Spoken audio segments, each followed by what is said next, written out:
Hai guys, welcome back to my YouTube channel. Di video kali ini aku bakal bahas tentang perbedaan interview HRD dan juga interview user. Aku di sini juga bakal bahas tentang pertanyaan-pertanyaan kalian yang nanyain tentang bagaimana sih pertanyaan interview user Sosiola. Jadi aku bakal jelaskan di video ini juga. Jadi jangan sampai kalian terlewatkan dan kalian mesti nonton nih dari awal sampai akhir karena bisa jadi preferensi kalian kalau misalnya mau mendaftar di tempat lain karena yang aku jelasin ini pada umumnya. Jadi bukan secara spesifik di mana ya. Kalau yang interview user emang spesifik tentang pertanyaan dari Sosiola. Nah, aku bakal jelasin tentang interview HRD. Apa sih interview HRD? Nah, interview HRD itu adalah interview tahap awal banget ya.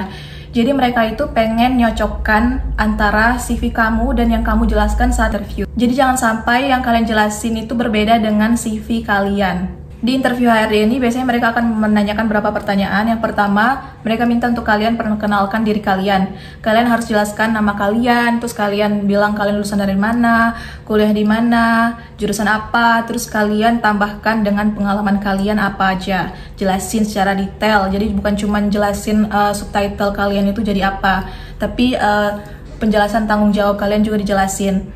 Jangan sampai nunggu mereka yang nanya kalian itu pengalamannya apa gitu ya. Jadi langsung dijelaskan di saat perkenalkan diri. Nah, setelah kalian jawab, mereka akan lanjut pertanyaan menggali-gali dari yang kalian jelasin.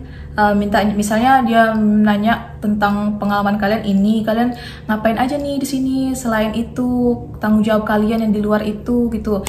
Bakal banyak banget lah ditanyain panjang. Terus yang kedua kalian bakal ditanyain motivasi kalian untuk bekerja di perusahaan itu apa. Yang ketiga itu kalian minta untuk jelasin kelebihan dan kekurangan kalian. Jadi kalau misalnya kelebihan jangan bilang kayak kalian suka main basket kayak gitu, jangan ya. Kalau bisa yang relate dengan pekerjaan. Jadi kalian harus searching nih budaya-budaya kerja mereka di sana kayak gimana dan apa yang menjadi keinginan mereka untuk merekrut karyawan itu gimana. Bisa baca-baca di inilah job desk yang kalian lamar itu biasanya udah ada situ keywordnya gitu. Terus bakal ditanya kalian bakal siap kerja kapan gitu. Yang terakhir kalian bakal ditanya ada pertanyaan nggak.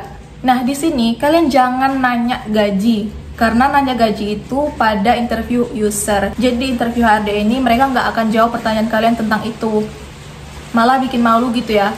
Dan mereka langsung kelihatan nih anak ini kerja nih bukan karena emang pengen memberikan sesuatu untuk perusahaan, tapi mereka tujuannya duit. Jadi kayak gitu ya. Jadi kalau bisa jangan kayak gitu. Nanyanya tuh misalnya kalian posisi melamar itu di MT nih. Kalian tanya nih apakah ada training, misalnya training itu berapa bulan. Itu kalian bisa tanya juga budaya kerja mereka di sana kayak gimana, perusahaan itu kayak gimana nih. Apakah nanti ada training gitu kalau di perusahaan yang diberikan ke karyawan, benefit-benefit yang diberikan ke karyawan itu apa aja gitu. Kayak gitu ya, yang positif-positif. Oke, lanjut ke interview user. Interview user ini biasanya tuh tahap akhir, tapi ada juga yang habis interview user, ada juga interview ke yang paling atas lagi lah gitu. Interview user ini kalian bakal langsung diinterview dengan manajer atau atasan kalian nanti gitu ya. Jadi bayangkanlah kalau kalian ngomong dengan atasan langsung. Kenapa ada interview user? Karena mereka yang bagian spesialisnya nih.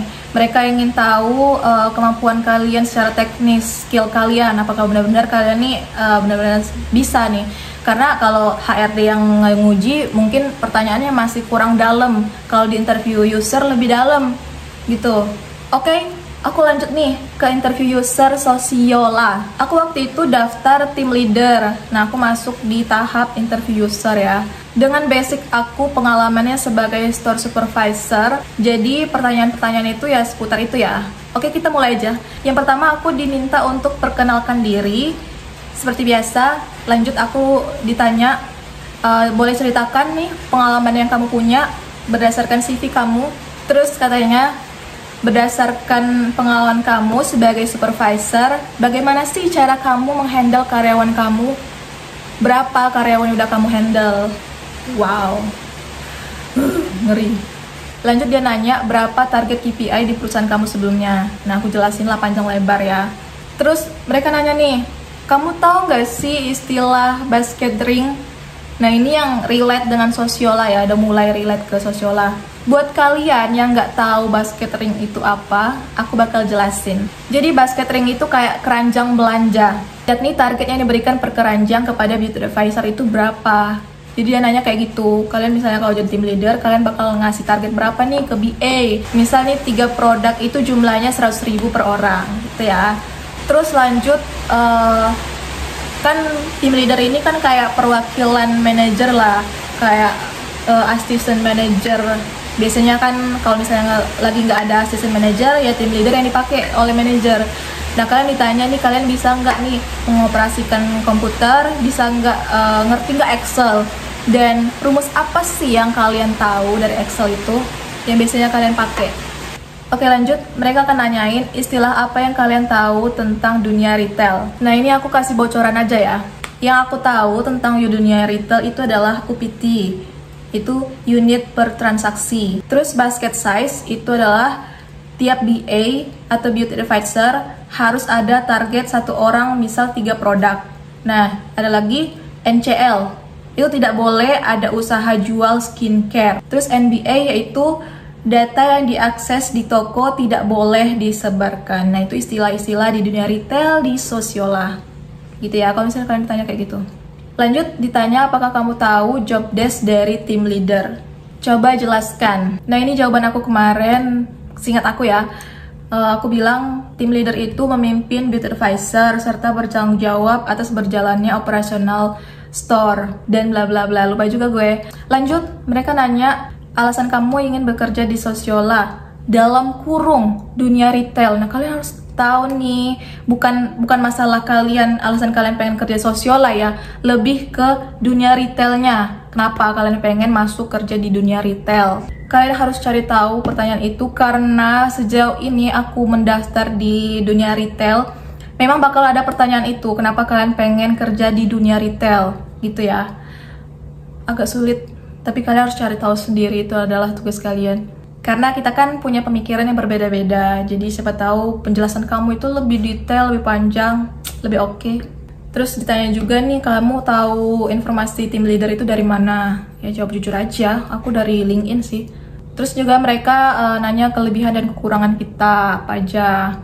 Jadi jangan sampai yang gak relate lah dengan jawaban yang seharusnya, jangan tentang kalian gak bisa fokus gitu-gitu, jangan gitu ya. Karena emang kalau jadi tim leader itu kan kita harus fokus nih, kita harus cermat, cerdik, kita harus cekatan. Nah jangan sampai kalian bilang kalian lupa lah, pelupa kayak gitu. Baru deh nanti kalian ditanya kalian pengen gaji berapa.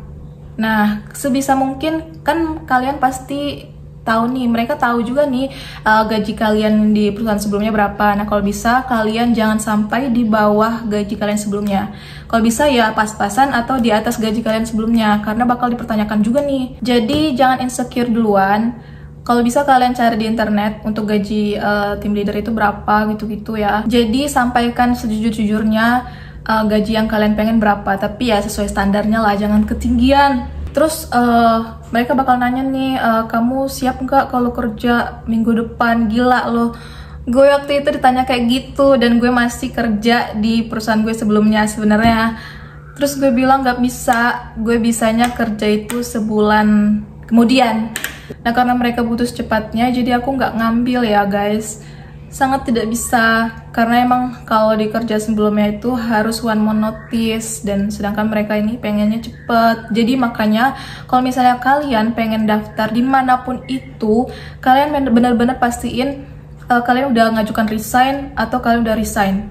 Karena setiap perusahaan itu butuh secepatnya, butuh orang secepatnya. Jangan sampai karena hal itu kalian malah terkendala. Itu adalah pengalaman terburuk. Jadi aku kalau cari kerja itu ya udah pasti jauh-jauh hari aku udah ngajukan resign kayak gitu ya, baru aku melamar. Oke, sekian video dari aku. Terima kasih untuk kalian yang udah mendengarkan sampai akhir ya. Jangan lupa like, comment, dan subscribe. Komen di kolom komentar di bawah kalau misalnya kalian ada pertanyaan, dan kalau misalnya ada yang mau sharing dan mau aku jelasin lagi, boleh banget tulis di kolom komentar di bawah. Bye bye.